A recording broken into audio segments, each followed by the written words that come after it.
My name is Mark. After about a 40-year hiatus, I've decided to get back into car restoration and rebuilding. I've decided to build as my first project a 1971 Chevy truck C10. But before I could begin, I had to start getting the shop ready. So I purchased a 60-gallon compressor behind me. It has not been plumbed yet. I've also got some vapor-proof lighting fixtures since I will be painting the truck, and I'll be hanging those.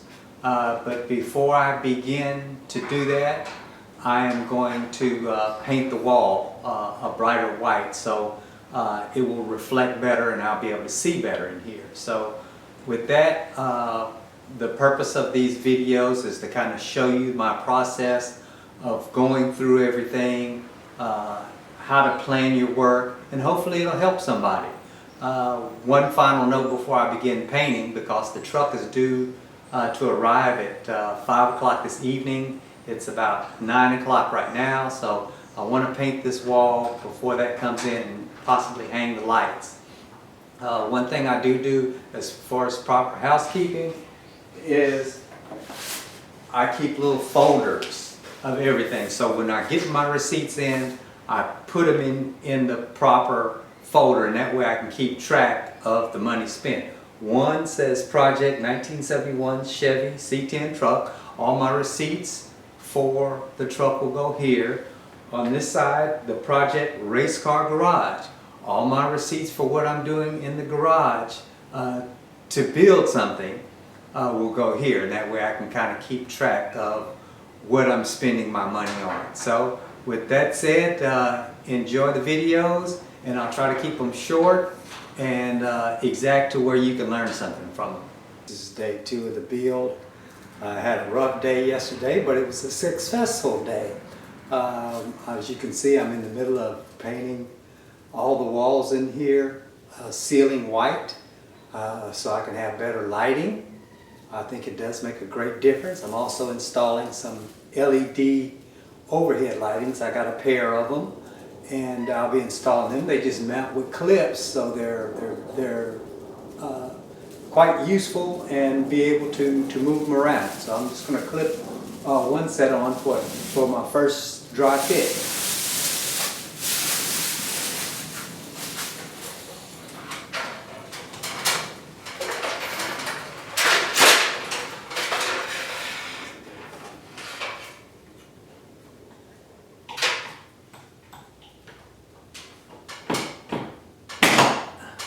Wonderful.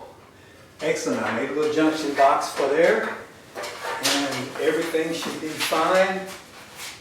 And excuse the noise. Light it up just to see how everything is. Super. What a difference. I hope y'all can tell.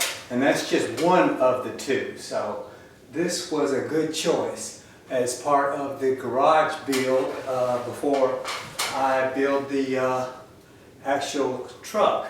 I did go pick it up.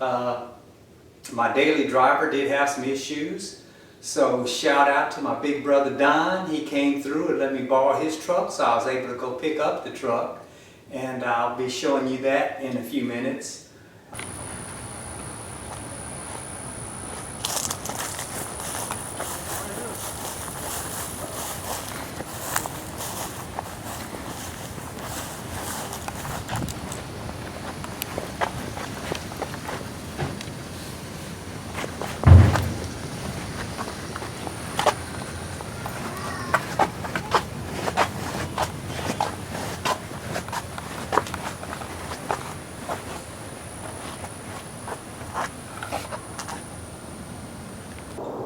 It's going to be a wood day today.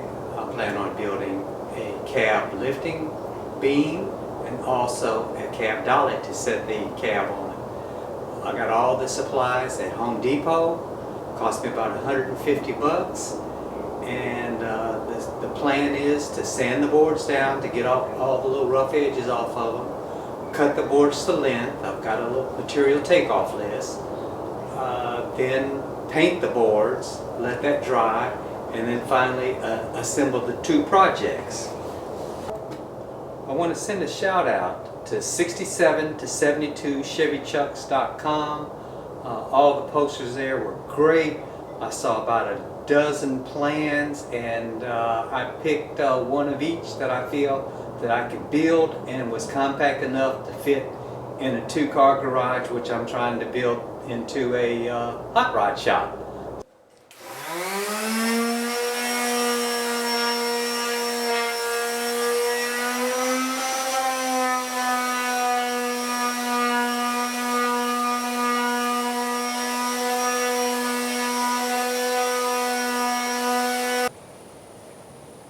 Alright, the sanding part is complete.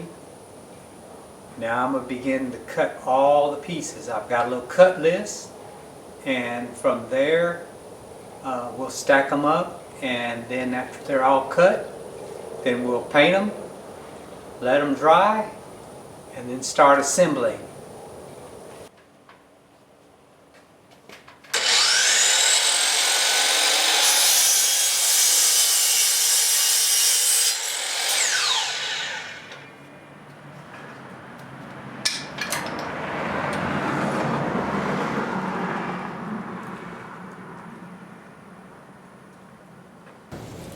Well, today is construction day for the cab lift and the cab stand. Shout out to 67 C10 Rust Bucket for the plans for the cab lift. I'd also like to shout out to PALF 70 Step for his providing plans for the cab stand. So here we go, and you'll see the results in an hour or so. The cab lift is complete. Thanks once again to 67 C10 Rust Bucket for his design experience and dimensions that he put on the website. So great job, and on to the next project. Well, I got my cab lift and my cab dolly completed. I'm pretty proud of it.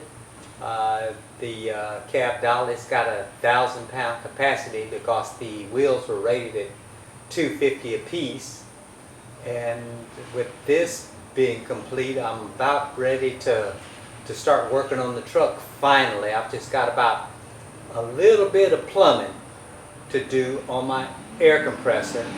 I'm going to let you look at that next and see how that's progressing. Okay, this is a Harbor Freight 60-gallon two-stage compressor that I purchased, and before I started it up, I went ahead and put a B&M oil cooler, actually, but using it as an air cooler, and rerouted the line coming out of it into a 10-micron filter before it goes into the tank. And that way the air going into the tank is both cooler and filtered. So I'm real happy with the ideas I got from another YouTuber, and let's continue on with the rest of the system. After it leaves the air tank, I have a regulator, and then it goes up through some black piping for about 20 feet, up, down, and around. At the bottom of each of the legs is also a ball valve, so I can drain the air, water coming out of those lines that drip down, if there's any left. Once we get to the other side, I have a manifold which leads to all my filter lube regulators. Just filter and regulator, and on the top line is for my paint line, which goes through 4 sets of filters with stages at every other one, so I can use a higher filtration as I get toward the finish coat. And I've kind of even marked them out. The standard 10 micron, 5 micron with an outlet, so that'll be my primer. Then a 0.3 micron filter, which I will use for my color coat, and then I have a .01 micron, which I will use for my top coat or clear coat.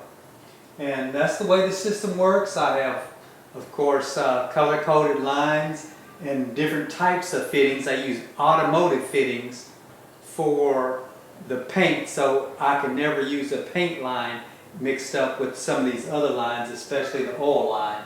Right now it does have a quick disconnect on the oil line. I'm thinking I may go ahead and hardwire that, because this line will always be oiled and I don't want any mistakes. This line is for my shop air or sandblasting or anything like that. Both of these have 10 micron filters.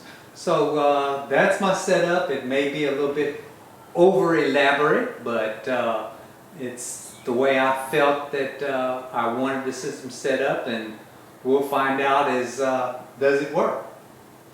One final item that I'd like to show y'all is where I've mounted an ATV winch and bolted it to the concrete floor, and that way I can pull in and out the cab or the chassis without having to wait on friends and begging friends and people, oh, I need some help rolling this back in my garage. So I tried to make this garage where it would be self-contained, where I could do as much as possible by myself.